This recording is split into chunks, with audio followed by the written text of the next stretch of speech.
Entre Beldon et Chartreuse, le Grésivaudan en centre névralgique, de Saint-Égrève aux portes de la Savoie, en passant par la ville de Crolles, la 5e circonscription de l'Isère concentre les enjeux. À une nature très présente, très riche, s'ajoute une industrie très forte. ST Micro mais aussi Soitec, deux géants des nouvelles technologies, leur spécialité les semi-conducteurs. Ces puces électroniques présentes partout, dans tous nos appareils du quotidien. Mais aujourd'hui, l'extension de ces usines interroge et inquiète. En cause, leur consommation d'eau, dans un contexte de raréfaction de la ressource. Circonscription plutôt aisée, très diplômée, la 5e a longtemps voté socialiste. Mais en 2022, c'est l'écologiste Jérémy Yordanov qui l'a emporté, avec à peine 400 voix d'avance. Et pour ce nouveau débat isérois, nous accueillons 4 invités, Jordan Guéant. À commencer par Jérémy Yordanov, bonsoir. Bonsoir. Vous êtes le député sortant Les Écologistes, vous représentez aujourd'hui le nouveau Front Populaire. Jean-Charles Collaroy, ancien député de La République En Marche de la 2e circonscription de l'Isère, celle juste à côté de Saint-Martin-d'Air et d'Échirolles. Vous représentez aujourd'hui Renaissance, la majorité présidentielle. Bonsoir, merci pour votre invitation. Frédéric Schreiber, bonsoir à vous aussi. Bonsoir. Vous êtes la représentante de l'alliance entre les Républicains d'Éric Ciotti et le Rassemblement national. Et enfin Dominique Escaron, maire du Sapet en Chartreuse. Vous êtes le candidat investi par les Républicains, canal historique si j'ose dire. Bonjour. À noter également les candidatures dans cette 5e circonscription de l'Isère de Christine Tulipe pour Lutte ouvrière, de Béatrice Lacroutz pour Reconquête et de Philippe Garrigos pour Debout la France. Mais vous le savez désormais, la règle de l'équité des temps de parole est stricte, elle est claire et elle ne nous permettait pas ce soir de convier ces petits candidats, petits entre guillemets. Ce soir, nous allons donc parler, vous l'avez entendu, d'environnement, d'accès à la nature, d'industrie également. Mais avant cela, c'est un petit jeu que nous vous proposons, comme pour le débat précédent. Vous avez été tiré au sort pour déterminer un ordre de passage afin de poser la question courte de votre choix à l'invité, à l'adversaire de votre choix. Si la question est courte, la réponse doit l'être aussi. Et c'est avec vous que l'on commence, Théo. Dominique Escaron, le tirage au sort vous a désigné pour commencer. À qui s'adresse votre question ? Elle s'adresse à Jean-Charles Collaroy. Allez-y. Vous représentez ici celui qui a créé le problème qui nous réunit. Vous êtes du parti qui n'a pas d'enracinement local. Comment pouvez-vous imaginer dans notre territoire incarner une autre façon de faire de la politique ? Merci d'abord pour votre question. Pas d'enracinement local. Moi, j'ai été élu municipal pendant 6 ans, député pendant 5 ans. Nous avons aussi beaucoup d'élus et donc je pense que l'enracinement est présent. Quant à la dissolution dont vous parlez comme étant un problème, moi, je pense que le président de la République a tiré les leçons de ce scrutin européen. Il a du coup fait confiance aux Français. Il y a un mouvement de colère qui s'est exprimé et maintenant il leur demande, 20 jours après, est-ce que c'est vraiment ça que vous souhaitez pour diriger le pays ? Je note qu'une motion de censure était passée à 9 voix près il y a quelques mois du groupe Lyot et que les Républicains que vous représentez disaient partout qu'ils allaient déposer une motion de censure à l'automne ou à l'hiver au moment du budget et je pense que ça aurait été aussi une crise institutionnelle, une dissolution à ce moment-là. Donc moi j'ai confiance en le vote des Français et nous verrons dans quelques jours quel sera le résultat. Alors justement, Jean-Charles Collaroy, le tirage au sort vous a désigné pour être le second à poser la question de votre choix à l'adversaire de votre choix. Merci. Je voudrais poser ma question à Jérémy Yordanov sur la présence du logo France Insoumise sur vos affiches et vos documents de campagne. Moi, je souhaiterais vous rappeler les déclarations de Jean-Luc Mélenchon, que je trouve honteuses, lorsqu'il qualifie la présidente de l'Assemblée nationale comme allant camper en Israël, alors qu'elle va témoigner sa solidarité au lendemain du 7 octobre et des 1200 victimes. Ce jeu de mots graveleux est honteux. Lorsqu'il dit aujourd'hui que l'antisémitisme est résiduel, comme si c'était un détail, alors même que les actes antisémites sont multipliés par 10 depuis quelques mois en France. Vous faites une alliance aujourd'hui avec Gérard Filoche, qui a été exclu du Parti socialiste pour tweet antisémite, avec Philippe Poutou, qui qualifie les flics d'assassins. Aujourd'hui, j'avais regardé finalement la campagne de Raphaël Glucksmann comme étant une belle campagne, justement en dehors de la France insoumise. Et là, dès le lendemain de cette élection européenne, finalement, vous trahissez cet espoir porté par Raphaël Glucksmann, vous trahissez ses valeurs pour des postes. Je note que certains, Jérôme Guedj ou Bernard Cazeneuve, eux, n'ont pas fait ce choix. Vous arborez fièrement ce logo France Insoumise sur vos documents. Pourquoi ?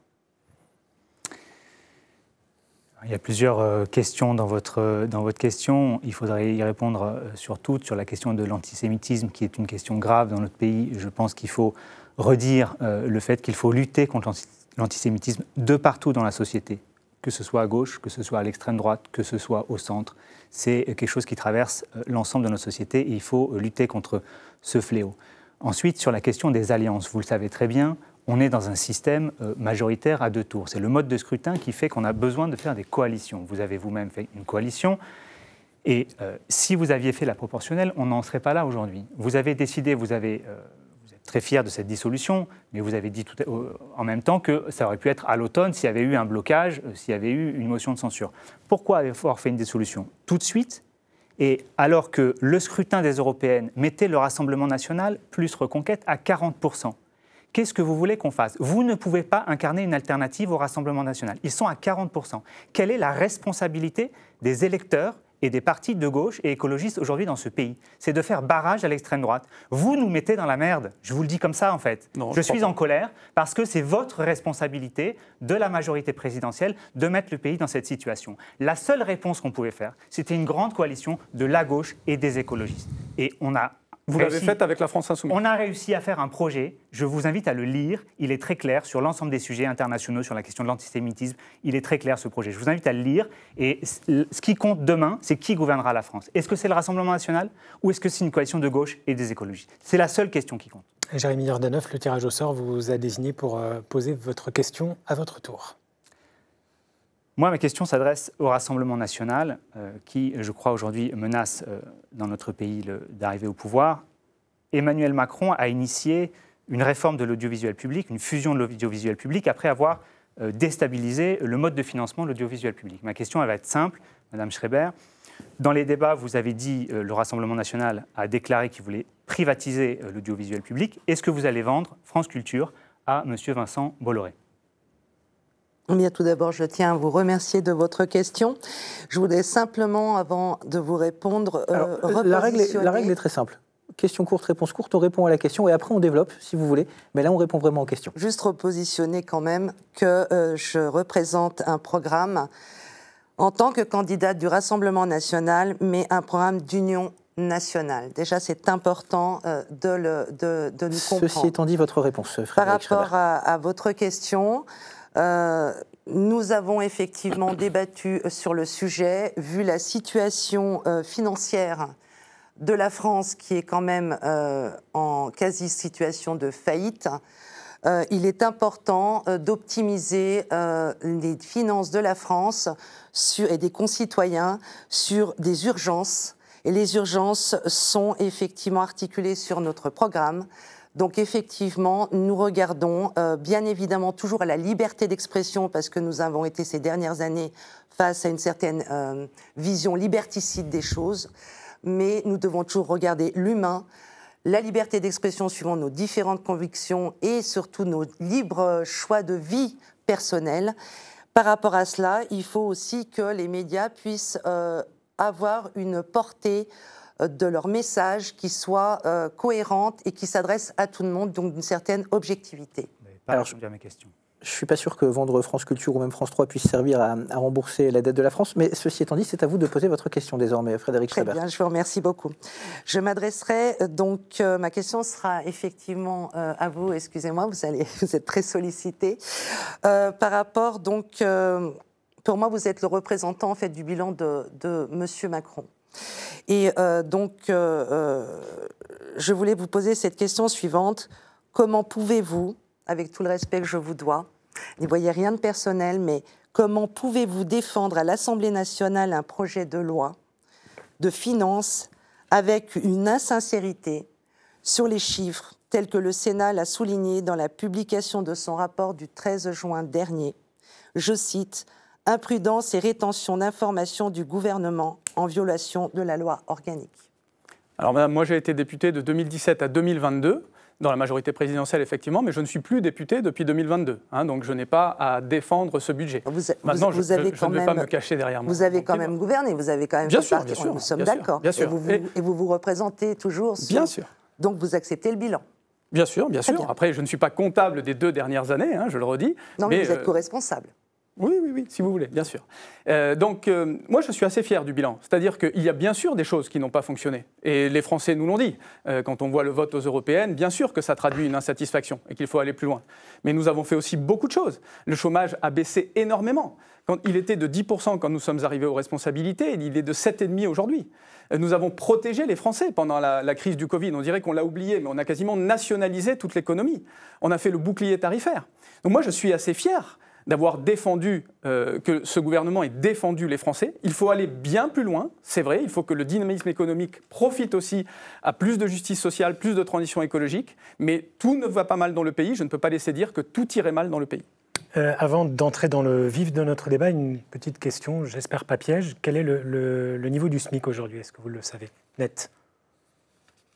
Monsieur Escaron? 1200. Un peu plus? Non, 1300 et quelques. Ouais. 1400. 1398. Exactement. 1398, 69 exactement. Est-ce qu'il faut l'augmenter, le montant du SMIC? Sans la prime pour l'emploi. Est-ce qu'il faut augmenter le montant du SMIC, Dominique Escaron?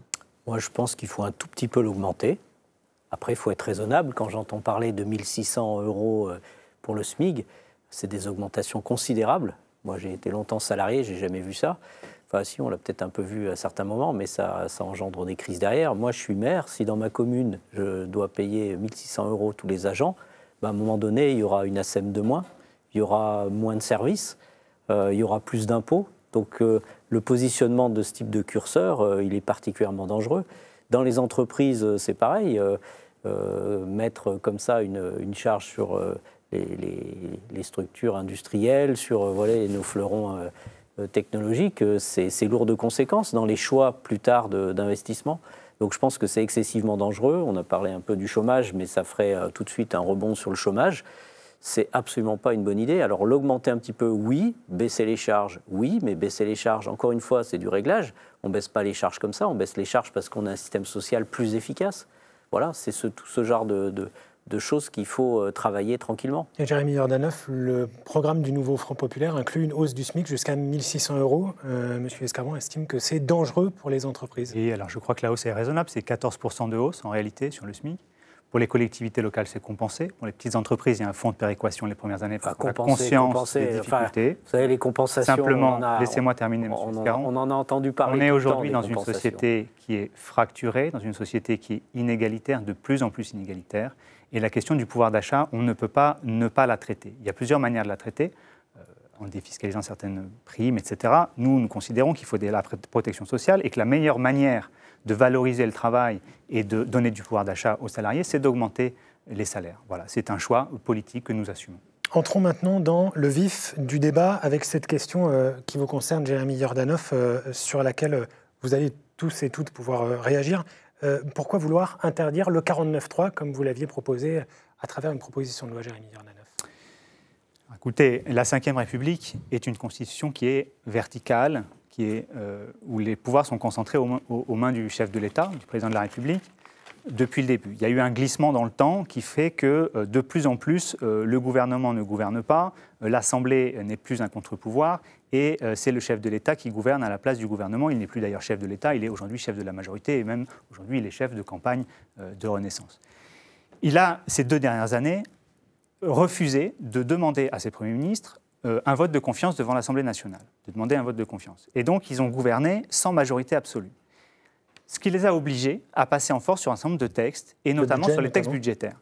Le 49.3 leur permet, c'est constitutionnel, leur permet de passer en force sur un texte budgétaire. Le problème, c'est que ce n'est pas un outil qui est fait pour être utilisé de manière répétée, systématique, et notamment sur la question budgétaire. Aujourd'hui, les derniers budgets, ils sont passés en force avant débat devant l'Assemblée nationale. Il n'y a même plus de débat. Il n'y a aucune démocratie parlementaire dans le monde où le budget passe en force par l'exécutif sans un contrôle du Parlement. Ça n'existe pas. Les parlements sont nés en Europe sur la question fiscale, sur la question du consentement à l'impôt. Il faut absolument que les Français puissent consentir à l'impôt, et la représentation nationale, ce sont les députés, et donc nous avons besoin de supprimer cet outil qui a été complètement dénaturé par Emmanuel Macron et sa majorité. Dans sa lettre aux Français, le président de la République dit qu'il faut changer le mode de gouvernance. Est-ce que ça passe par une refonte du 49.3 ou peut-être par un abandon? Est-ce que ça n'a pas fait beaucoup de dégâts, le 49.3, dans l'opinion? Si, bien sûr, mais c'est ce qui permet aussi, quand les postures politiciennes reprennent le dessus à l'Assemblée nationale, nous n'avons pas la culture du compromis ou du consensus qui est en Allemagne. En Allemagne, vous avez un débat pendant 3 mois pour construire des programmes de gouvernement avec des partis, et ensuite, c'est sur ces bases-là qu'on gouverne. En France, bien, le gouvernement doit être constitué dans les 20 jours. Quand le président de la République a mis 25 jours en janvier dernier pour constituer le gouvernement, tout le monde poussait des cris d'orfraie. Et puis ensuite, au Parlement, souvent, les postures politiciennes reprennent le dessus et aucune des oppositions ne veut prendre la main pour des contrats de gouvernement. Donc il faut bien gouverner la France. Et c'est un outil qui permet à la France d'adopter un budget. Parce que ferait M. Jordanov, lui, s'il était aux responsabilités, avec cette majorité, il n'adopterait pas le budget de la France. Le 47.1 permet d'adopter le budget s'il y a un blocage à l'Assemblée nationale et au Sénat. Pas sûr que tous nos téléspectateurs soient spécialistes en Constitution. Le 47.1 c'est si au bout de 50 jours de débat à l'Assemblée et au Sénat, le budget n'est pas adopté, le gouvernement peut légiférer par ordonnance. Il n'y a pas de blocage budgétaire dans la Constitution. Et c'est mieux de légiférer par ordonnance, vous trouvez? Non, le mieux c'est de construire une majorité avant de gouverner. Le mieux c'est de construire une majorité. Vous n'avez tendu la main à personne, ni aux républicains, ni aux socialistes, ni aux écologistes. Je crois que c'est faux. Tout le monde a vu que le président de la République, le groupe, essayait de prendre des amendements. Il y avait un ministre des Relations avec le Parlement. Il n'est jamais venu me voir en 2 ans. Voilà. Alors après, je crois qu'il faut aussi se rappeler sur ce 49.3 que notre Constitution, c'est quand même un outil qui est une belle horlogerie, qui fonctionne depuis très longtemps. Donc le 49.3 existe, il y en a d'autres qui permettent, suivant les situations, de fonctionner. Donc il ne faut pas non plus tout retourner, tout renverser. C'est quelque chose qui est fonctionnel et donc, qui est peut-être précieux même. Ensuite, ce qu'il faut avoir en tête, c'est que pourquoi ce 49.3 il est trop utilisé, c'est parce que probablement on a, comme ça a été dit, un système qui part trop d'en haut, qui va trop en bas. On n'écoute pas assez les gens, on n'est pas près du terrain. Dans ma question d'introduction tout à l'heure, de quoi je parlais? Je parlais du fait qu'on n'a pas des élus de terrain qui remontent là-haut. C'est-à-dire que vous dites qu'on compense dans les mairies, etc. Mais c'est absolument faux. La plupart des communes en France sont en difficulté. Oui, mais c'est juste pour vous à la majorité. C'est pour vous répondre. Je vous parle du programme. Pour vous répondre comme ça, voilà, supprimer le 49.3, ça ne change pas le problème de fond. Le problème de fond, c'est qu'il faut avoir... Je dirais même que ça aggrave le problème parce que ça rend la France ingouvernable. Si on veut l'instabilité qu'on connaît dans d'autres pays, moi je ne pense pas. Non. D'où l'intérêt peut-être, si je peux me permettre, messieurs, tout simplement, nous sommes dans une démocratie. Donc normalement, le peuple est souverain. C'est même le boss. Normalement, nous sommes à son service. Et ce que nous avons pu constater ces dernières années, 7 ans, voire même plus, c'est que nous nous sommes éloignés du respect de ce peuple et de ce qu'il souhaite. Depuis 2005, il n'a jamais pu s'exprimer, j'ai envie de dire. Alors, on nous a promis, M. Macron nous a promis un référendum avant la Convention climat. Il n'y en a pas eu. Il nous en a promis un entre les 2 présidentielles. Je n'en ai pas souvenance. Il nous en a promis un aussi avant la fameuse retraite Borne, qui a fait descendre des Français dans la rue. Donc en fait, ce que je voulais souligner, c'est ce que disait Albert Camus. La démocratie, ce n'est pas la loi de la majorité, mais la protection de la minorité. Où en sommes-nous ? Vous n'avez jamais écouté, il se trouve, les revendications et la détresse des Français. Tous, puisque le socle du Rassemblement national et de l'Union nationale touche maintenant plus de retraités, des cadres supérieurs, et ils ont tous le maître mot d'une gestion méprisante, d'un désintérêt de leur quotidien, d'une souffrance réelle. Et c'est pour ça que nous souhaitons, dans notre programme, entre autres, intégrer le référendum d'initiative citoyenne dans la Constitution. Vous avez voté contre à l'Assemblée nationale. Si vous étiez en responsabilité, Frédéric Schreiber, est-ce que vous seriez pour le 49.3 ? Pardon. Le 49.3, est-ce qu'il faut le garder ? Je pense qu'il est plus facile de détruire une belle constitution démocratique et laïque. Il faut surtout avancer vers une certaine unité. Donc, il est plus facile de détruire que de construire. Et il faut surtout réfléchir, car je n'ai aucune animosité avec toutes les personnes qui sont autour de cette table. C'est justement en réfléchissant en concertation que l'on pourra avancer pour qui ? Pour le peuple français, pour qu'on puisse avancer pour des choses constructives et bénéfiques à son encontre. Vous parliez du référendum d'initiative citoyenne. Ça n'est pas passé effectivement à l'Assemblée nationale. Il y a eu plusieurs pétitions sur le site de l'Assemblée nationale pour un référendum d'initiative citoyenne en matière constitutionnelle. c'était pour l'ouverture d'un débat, pour que la pétition elle soit mise au débat en commission des lois, et les groupes de gauche étaient favorables à ce qu'il y ait au moins une discussion sur ce sujet. Tous les autres groupes, les Républicains, Ensemble, le Rassemblement national, n'ont pas souhaité qu'on puisse donner plus de parole au peuple via le référendum. Évidemment, c'est des mécanismes. C'est pas tout à fait compliqués. comme ça. Vous êtes souvent restrictif, j'ai envie de dire. C'est comme nous ne sommes pas pour l'augmentation des salaires. Non, nous sommes pour l'augmentation des bas salaires. Simplement, il faut toujours un gagnant-gagnant. On ne peut pas écraser d'un côté les entreprises et en même temps, par rapport à des cotisations supérieures qui vont les suffoquer, ce qui va détruire de l'emploi, ce qui va détruire de l'emploi, et en même temps augmenter les salaires. Bien sûr, il y a une souffrance, il faut augmenter les salaires. C'est pour ça que nous proposons une augmentation de 10% avec un allègement de cotisation de 10% pour que l'on puisse pérenniser les emplois et au contraire enrichir notre territoire. Si on peut revenir sur la question des institutions, Justement, comment remettre du souffle sur cette question du RIC. Ouais. Je voudrais faire un mea culpa sur... Nous avons supprimé, nous avons instauré l'interdiction du cumul des mandats. Et c'est vrai que du coup, il n'y a plus de possibilité d'avoir des députés maires. Et on se rend compte, et là je rejoins Dominique Escaron, que cette expérience de maire ou d'élu local manque à l'Assemblée nationale. Il y a bien sûr le Sénat, la Chambre haute, qui est très liée aux élus locaux et aux maires, mais à l'Assemblée nationale, effectivement, ce sujet manque, et je pense que le moment est venu peut-être de réinstaurer cette possibilité de cumul des mandats, en particulier pour les maires de moins de 9000 habitants, justement pour garder ce lien. Et on a cet exemple dans la 5e circonscription d'un député enraciné, François Brotte, qui a été élu 4 fois d'affilée, qui montrait bien qu'on pouvait être très présent à Paris, finalement, du lundi au jeudi. Il a été président de la commission des affaires économiques, et puis très présent sur le territoire. Et par exemple, moi je suis très opposé à une mesure que vous défendez, je crois, M. Jordanov, qui est la proportionnelle, ou la proportionnelle intégrale. Parce que si on fait la proportionnelle intégrale, alors on a finalement des listes qui sont décidées à Paris et des listes d'apparatchiks. Et on n'a plus finalement cet enracinement d'un député qui appartient à une circonscription, certes grande, c'est pas évident. Ici, il y a 65 communes dans la 5e circonscription. Ça demande beaucoup d'investissement pour l'élu qui est sur cette circonscription, mais ça permet d'avoir un pied enraciné sur un territoire et un pied à Paris pour faire les lois. Après, je pense que ce n'est pas forcément la question du cumul qui est intéressante. Il y a effectivement des gens qui peuvent le faire, mais c'est le fait qu'il y a un parcours à avoir. Moi, je suis désolé, quand je vois des gens qui se présentent, alors déjà, on n'a même pas leur photo sur les affiches. On ne les a jamais vus sur le territoire. Ils n'ont jamais été actifs, ils n'ont jamais été investis et ils veulent nous représenter. À partir du moment, je parle de vous, par exemple. Vos affiches, j'en ai vu très peu. Non, mais vous êtes très mal renseigné, mais c'est pas grave. Moi, je suis pour l'ouverture. Il n'y a pas votre photo. Il n'y a pas votre photo. Ni votre suppléant. On ne sait pas qui vous êtes. Non, mais écoutez, on fera connaissance. Voilà, c'est aussi à ça que servent les débats organisés par le service public. À partir du moment où on envoie comme ça des gens qui n'ont jamais eu de mandat, qui n'ont jamais exercé, qui ne savent pas. Mais je ne parle pas que de vous. Je vous dis, voilà, M. Jordanov qui est à côté de vous, il arrive je ne sais pas d'où un jour et il est député. Donc après, moi je fais le tour des maires. Qu'est-ce qu'ils me disent? Mais oui, mais chacun a son parcours. Moi je vous parle d'un parcours. Moi je suis contre le cumul des mandats. Je suis contre le cumul des mandats et je suis pour la proportionnelle. Je crois que le temps politique s'est accéléré. On n'a pas le temps d'être à la fois à 100% sur son mandat d'élu national. Mais c'est pas ce que je vous ai dit. Ce que je vous ai dit, c'est on commence par faire du terrain. Moi, j'ai un parcours aussi. On commence par être reconnu localement. Et ensuite, on va un peu plus loin. Moi aussi, j'ai un parcours, j'ai une vie, j'ai travaillé. Voilà. Donc, en fait, chacun a sa vie et son parcours. C'est pas parce qu'on n'est pas tous maires du Sapé qu'on n'a pas une légitimité à faire de la politique.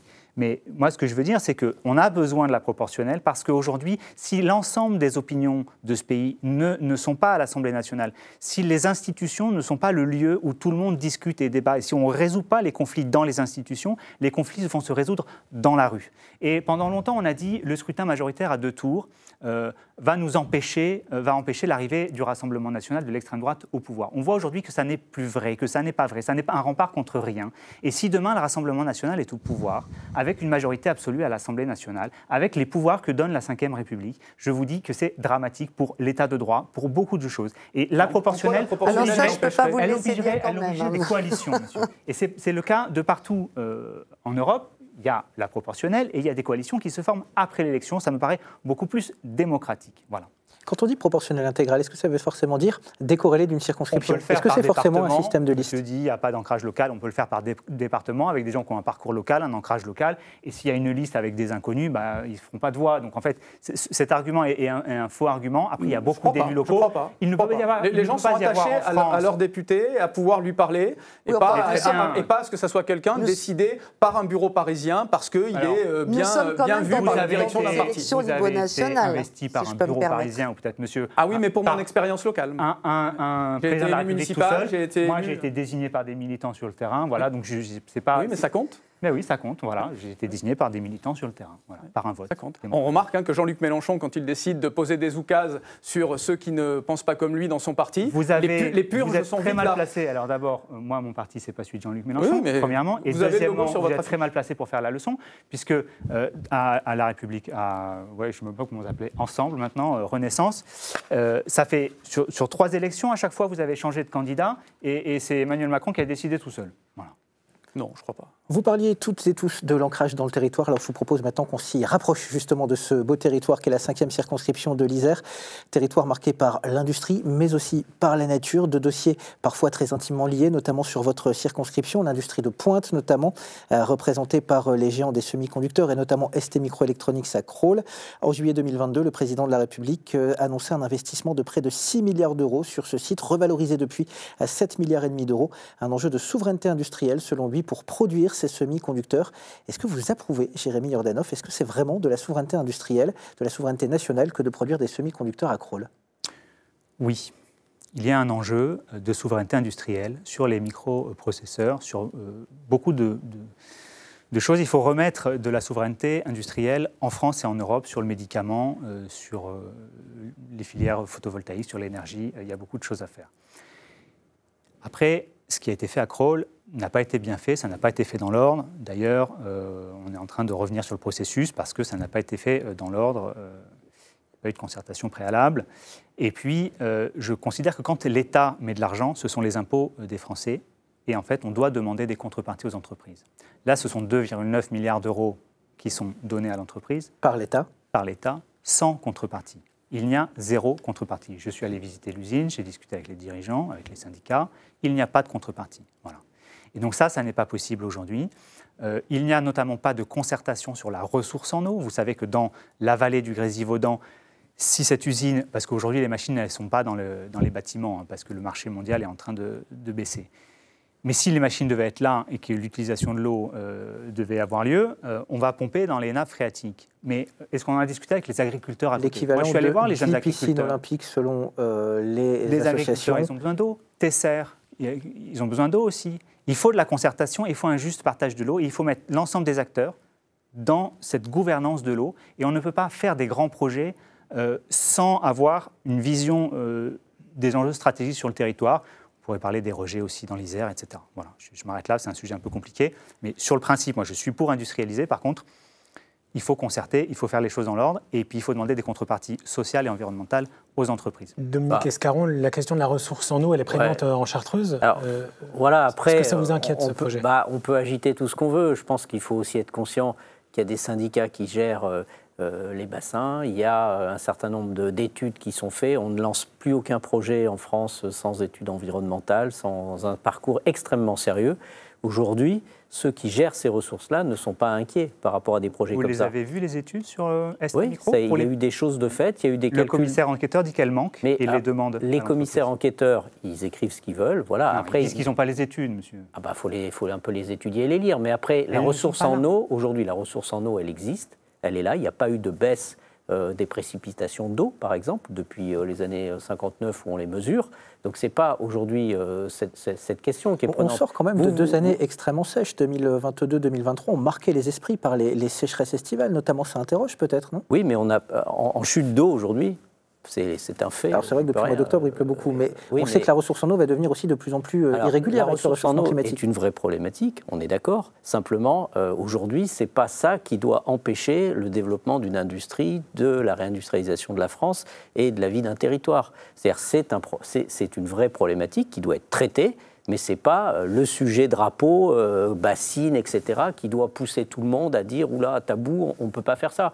Je n'ai pas dit qu'on ne pouvait pas le faire, j'ai dit qu'on ça voulait que vous essayez de laisser penser. Non, j'ai regardé c'est les un chiffres problème de l'eau, voilà, si vous voulez. En fait, c'est pas vrai. L'eau qui vient de la Romanche, elle ne suffit pas pour l'usine. Et donc, l'usine dit on va faire des captages dans la nappe phréatique. Et il n'y a pas les études qui nous disent que les captages ne vont pas impacter l'activité agricole et l'activité industrielle à côté. C'est tout, c'est très simple. Il faut lire le dossier, monsieur. Jean-Charles Collaroy, dans ce débat à la fois industriel et moral, au fond, est-ce qu'on peut laisser une entreprise consommer autant d'eau ?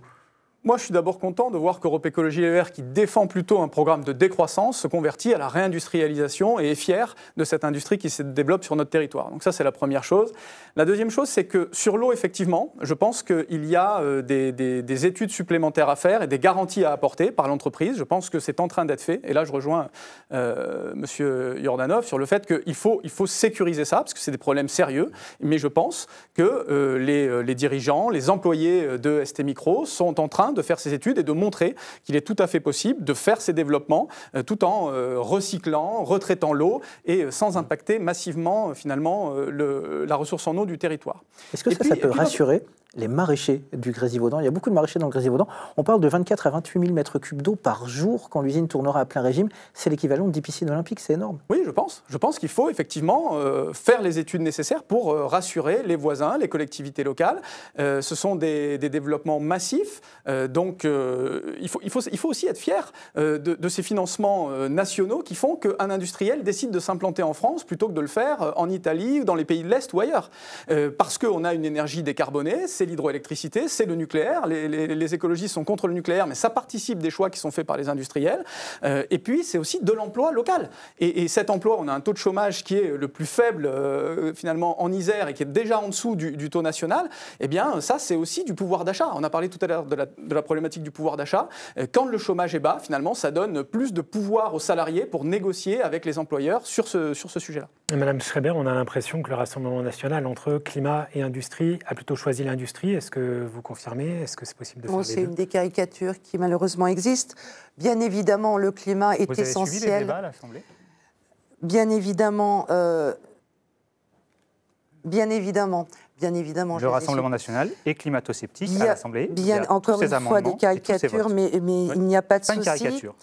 L'essentiel, c'est d'avancer en concertation avec les vrais concernés, donc effectivement les agriculteurs. On a vu effectivement ce qui s'était passé dernièrement alors qu'on a été les premiers à faire remonter les problématiques.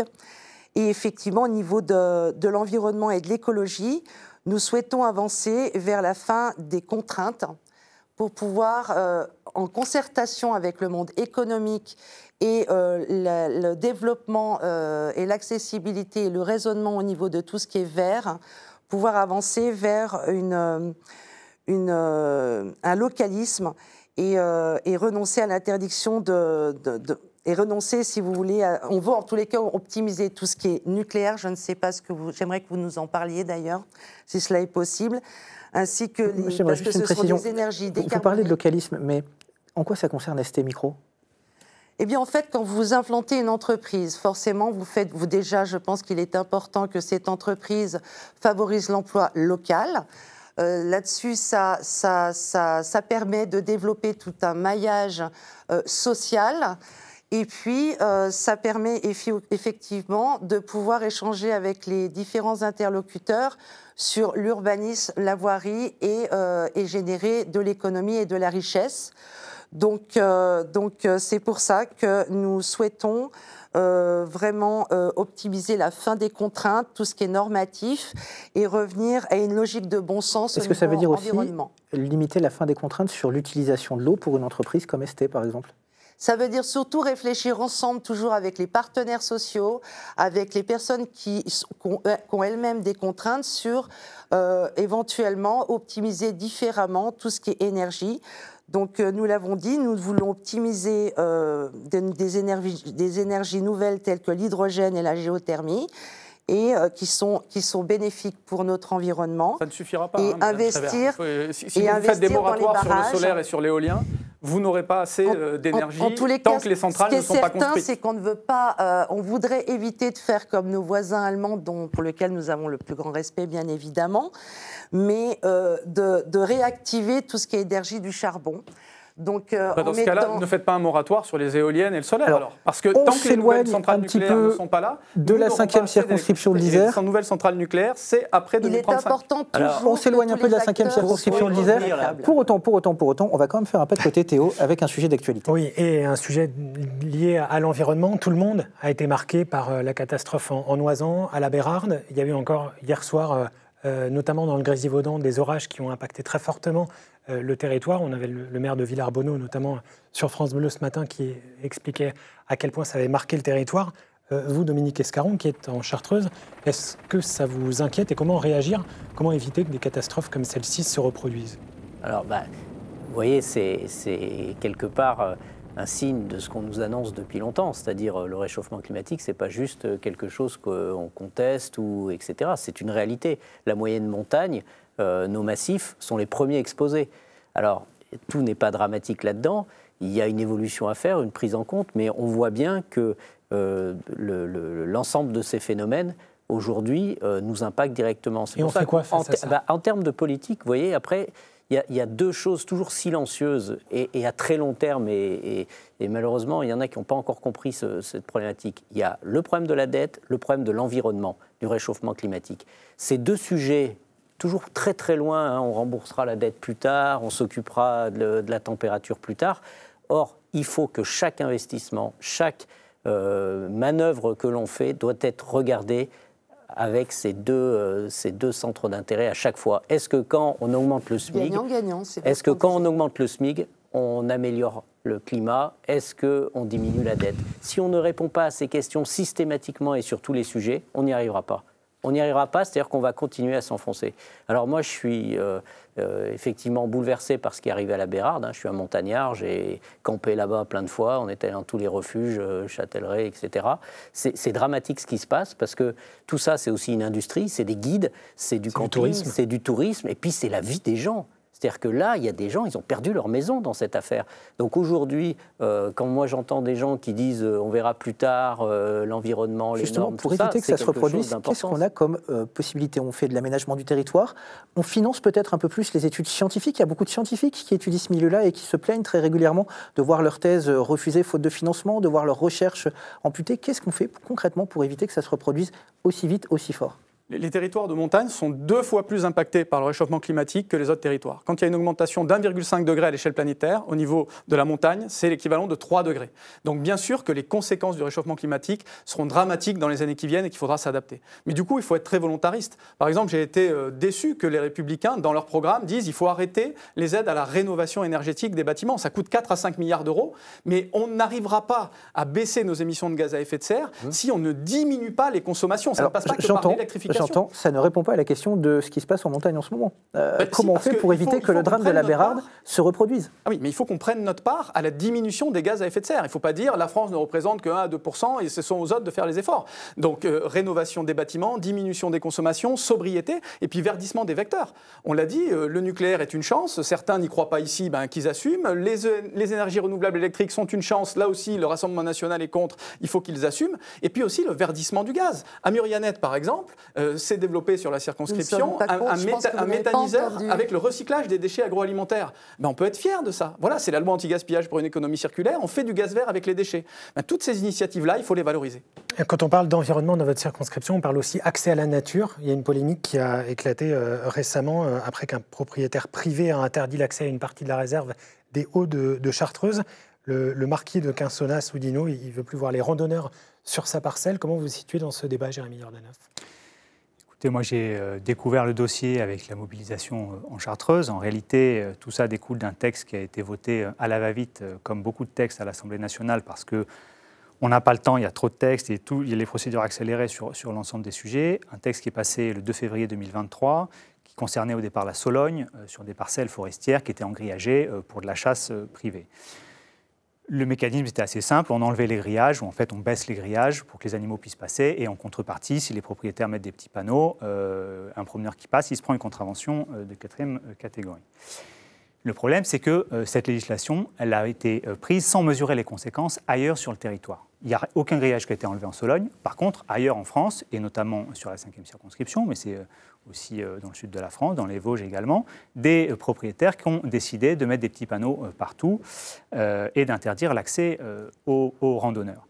La difficulté, c'est que ça bouleverse un équilibre qui est là depuis la Révolution française, peut-être même avant, qui est Donc il faut empêcher ces propriétaires privés de fermer l'accès. Il faut revenir au droit antérieur. Et donc, il faut revenir à la tolérance sur le droit de passage. Ce n'est pas possible de fermer. La forêt française, c'est 75% qui est privée. Imaginez si on ne peut plus aller se promener sur 75% du territoire. Ça voudra dire que tout le monde va être concentré sur 25% du territoire. Il faut... Voilà, il y a des aménagements à faire. Il y a beaucoup... Enfin, c'est un sujet qui est très long. Enfin, Jean-Charles Colarroy, rapidement.